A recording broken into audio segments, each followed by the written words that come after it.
This is a collaborative project on a buyer's guide for different consoles. And of course, I got the Steam Deck. If you want to see a guide on the PS5, the Switch, or the Xbox, then you can check out the other videos linked in the description. So, the Steam Deck, as a device for someone that's looking to get something for someone that's into gaming that may not be as familiar with gaming, the Steam Deck is kind of depends on the kind of person that you're dealing with. So I would look for this for someone that maybe has a few more PC games and isn't like looking to play certain exclusive games like Pokemon on it. So like there are certain games that's going to take a little extra research. There are some games that are only found on like certain consoles, and that's the issue you're going to run into with the Steam Deck, is trying to play those specific exclusive games on it. There are some options for like playing some of the cloud services on it, but other than that, for the most part, you're basically looking for this for someone that has expressed interest in playing their PC games on the go or killing their backlog. So if you know someone that has like a large PC game library, a Steam game library, then this is like the perfect thing for them. Well, I mean, perfect, kind of subjective, but you know what I mean. Of course, I wouldn't, because of the size of the deck, I wouldn't recommend it for children because it is kind of like big and hefty. So in comparison to the Switch Lite, you can see like the buttons are kind of like spaced out a bit more. The screen is like, Switch Lite is almost the size of the screen bezel itself, just about. Well, I mean, if you move some parts around, it would fit in right with it. The other thing too is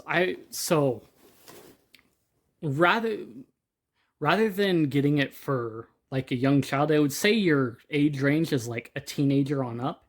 Because of the size of it, a small young child is going to have an issue taking advantage of those back buttons, just due to the fact that the grips are sized the way they are and the device is as big as it is. And for younger audiences, it can wear down on them, unlike this. The other thing is the Steam Deck is very, very, very tweakable. So you're not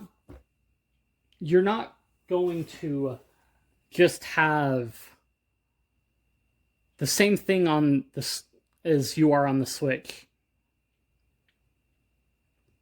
The thing you have with the Steam Deck is you've got a full desktop operating system that you could take advantage of. You don't have that same thing on a console or on the Switch. So if you are looking at this, then you would think about it for someone especially that likes to tweak around with their technology and kind of mess around with it. So this gives you a whole bunch of customization options in your games, control customization. It has much more control variety than you're going to find on a console. So probably one of the most obvious differences between this and any other console you're going to get is the fact that it has touchpads, the controls are in different places than normal, and the fact it's got these like back buttons here. So for a lot of people, this is going to seem kind of weird. In contrast, if a few years ago you were someone that had bought a Steam controller, or that person that you're thinking of getting this for had a Steam controller, it's not something you're going to be not used to. It's just the buttons are going to be in a different place, but for the most part, you're going to understand what this can do, and it can do even more than could be done with a Steam controller initially. The Steam Deck does come with a lot of features.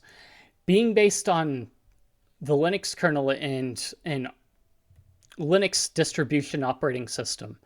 It's very open for you to do what you want.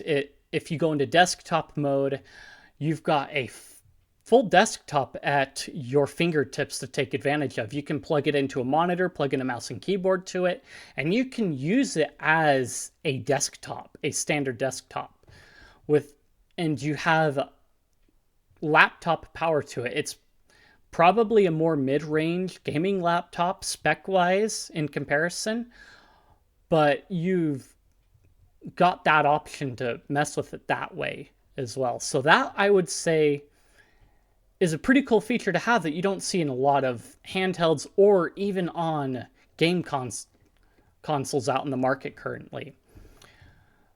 The physical features itself with touchpads, joysticks, and the back buttons. Then you've got your standard controller buttons across the front face of it, the front-facing speakers, stereo speakers, mind you, too, that add a lot to it.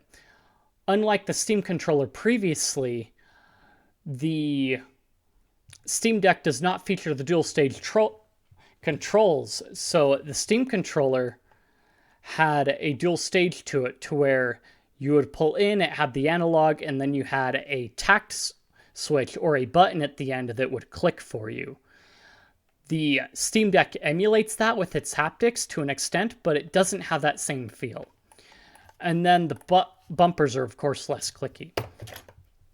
But the trackpads are kind of the big malleable point that Valve has iterated on with the Steam controller and is taken full advantage of with having a full controller plus the touchpads on top of it.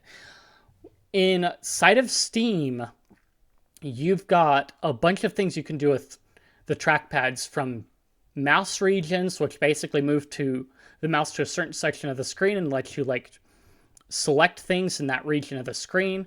You've got touch menus of varying different styles, as well as the option to emulate D-pads or joysticks on top of it. The trackpads also have a cool feature that Valve made with the Steam controller, is a mouse-like joystick, which for games that don't have any keyboard and mouse and controller hybrid stuff going on, or hot swapping between the two, it'll actually emulate a trackball mouse using the movements of a joystick to make it feel like a mouse as much as it can, while at the same time sending the game joystick inputs. Depending on your sensitivity settings in the game, it can be kind of weird and it won't always work, or it'll be kind of skippy because of dead zone settings and whatnot.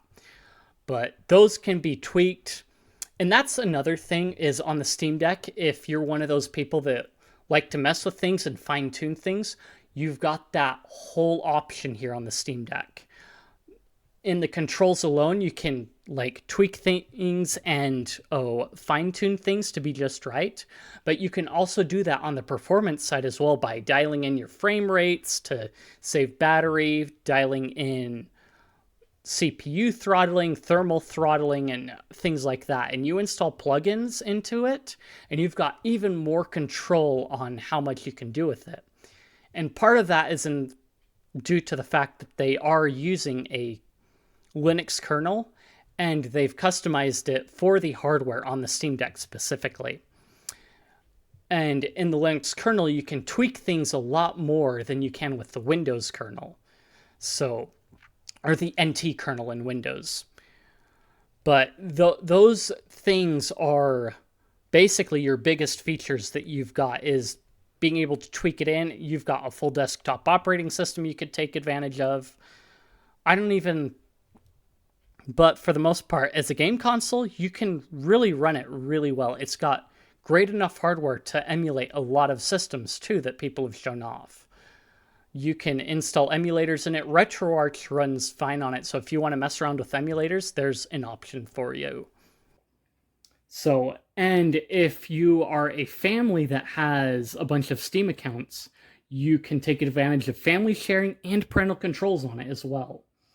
This is the like whole UI experience. I've got a couple like tweaks and plugins installed otherwise that if you check out my own channel, you can see more details on that and like the full gamut of things you can do with this thing. Oh, again, so for your store library, you've got your full Steam. The available games are basically anything in the Steam store.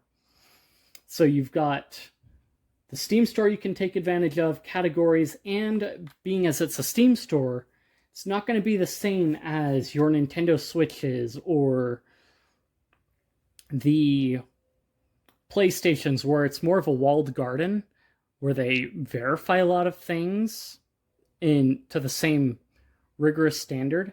You've got a whole bunch of free games that you can look at and test the Steam Deck with and test how they play in it and get an idea how certain games are going to play on this thing in your library. So yeah, obviously I've customized it, and that's another thing is you've got a full customization ability on this. I go more in detail on my own channel about that, but it's something you can take advantage of. I find it as a big pro being based on a Linux operating system. You've got a lot of customization options, but the hardware alone is much, much different than like a Switch. It's not going to be as good as a PS5 or an Xbox Series S, but for a handheld, this is probably like your top of the line handheld system. If we go into the settings, you can see we've got the storage and you can plug USBs into it too. So you've got developer mode settings that are easy to set up.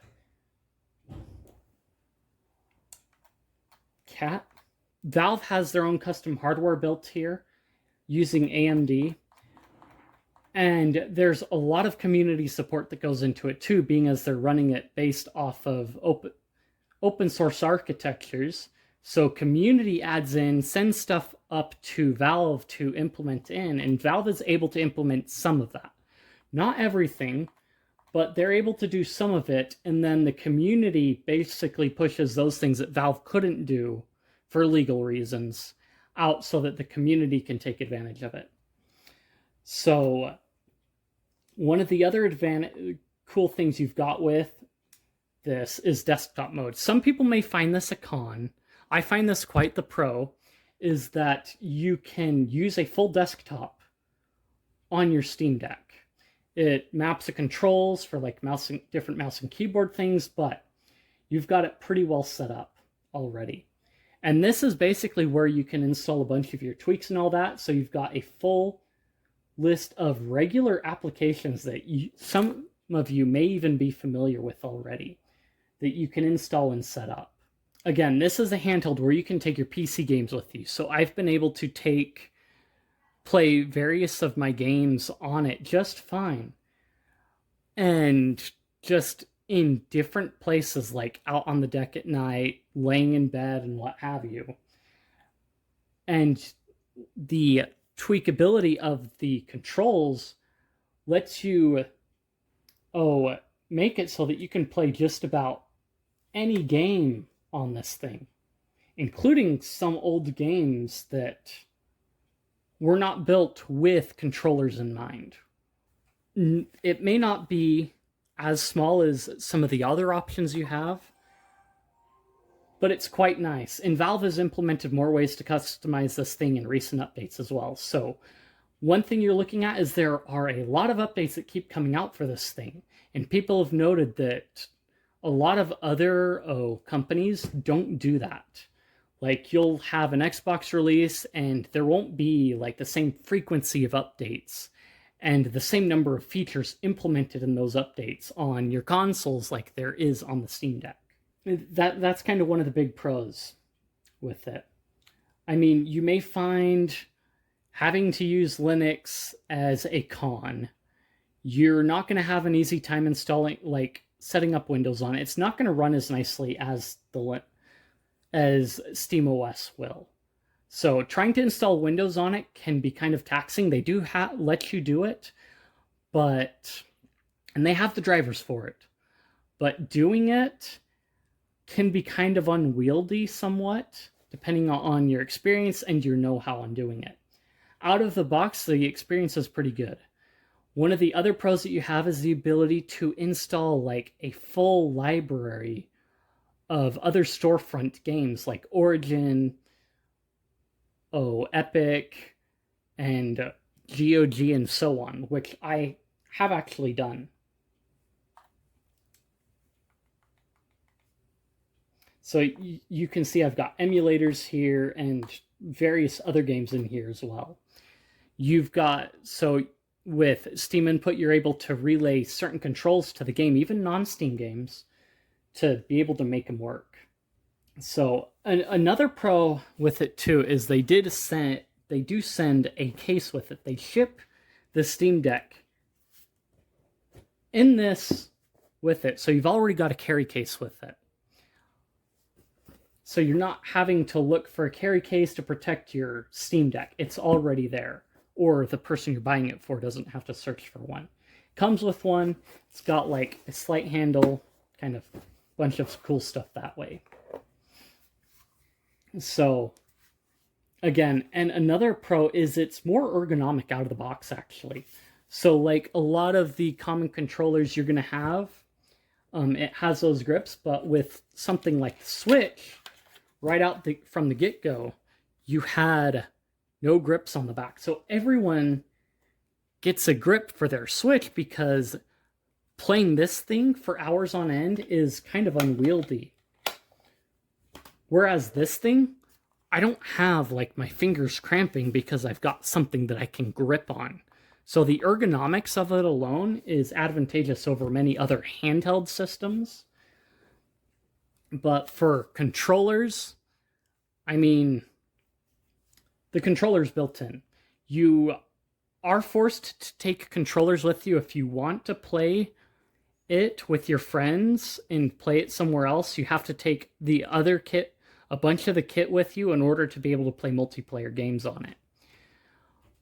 That does lead into the other advantage of it not needing a standard controller.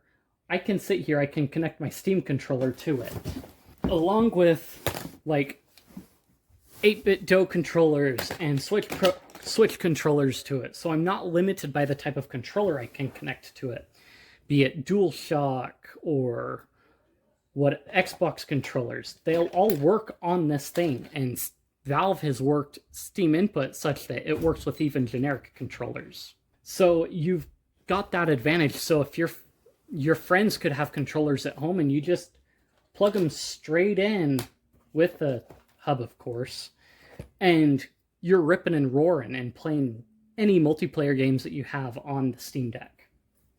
So a con kind of turns into a pro in that if your friend already has controllers, you don't have to think about it. Again, we've got full library of games. We've got a bunch of cool things you can do with it. It's got like a vast homebrew scene for like as much as it's had. And then you've got your whole Steam library plus libraries from other storefronts. The community has been able to support a bunch of other storefronts and automatically add those into your Steam shortcuts without you really having to do it manually yourself. This is a device basically built for larger hands. It is bigger and bulkier than some of the others, but at the same time, it's got a lot more power to it. Like the heat it puts out can sometimes be unwieldy, but you're not going to feel it from where you're gripping it. Like you don't really feel the heat out here. You might feel it a little bit on this side, but not so much here. It's going to kind of be more centered here, but it does get hot. Just keep that in mind. And then as far as buying it, the best place you're going to buy it is straight from the Steam storefront, straight from Valve. Because if you go and buy it on eBay or Craigslist or whatever, it can be kind of sketchy. And a lot of those are likely to be marked up. But Valve has been able to, with their ramped up production, be able to basically eliminate the queue that you used to have to get in. I sat there for like almost 6 months, or 6+ months, yeah, nearly 6 months, waiting to be able to confirm my order. And then about a month later, they were able to eliminate that queue. Less than a month later, they eliminated that queue such that you could order a Steam Deck and have it come to you in the next week. It's a really cool device. I'd recommend it for like teenagers, or especially for people that like to fine-tune their experience. The Steam Deck lets you do that with Steam Input. And if we go into it, we can just look at the various controller settings that there are. And if we go into Edit Layout, you've got like everything that you can mess around with, including the virtual menus, which lets you do like menu options on the touchpads. So you've got menus. The touchpads like are super versatile, and Valve has iterated on that since the Steam controller in order to perfect that, and then they've implemented it here again. Mouse region, mouse-like joystick. Like, Valve has done a lot of things to make the experience for the gamer a lot nicer. And if you've got someone that likes to fine-tune their experience in their gaming, or that is a PC gamer that wants to be able to play a few more of their games wherever they're at, this is an excellent option. It is like, the lower end one is like $400, but you can get higher end ones. And with the ability to add an SD card slot, it makes it really easy to expand on the memory and switch games in and out. The other thing too is Valve has set up technical or repair shops basically for the Steam Deck in different places throughout the world or the US, so that you can send your Steam Deck in for service, or service centers.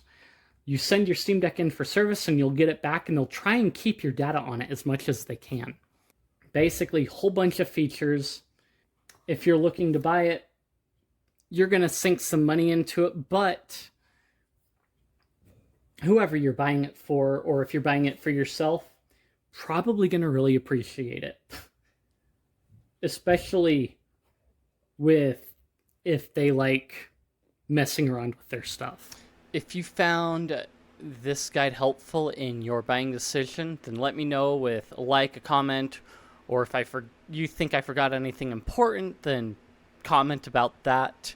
And if you're looking for any information on anything else, just check out the description for the links to other videos that are related to this collaborative project.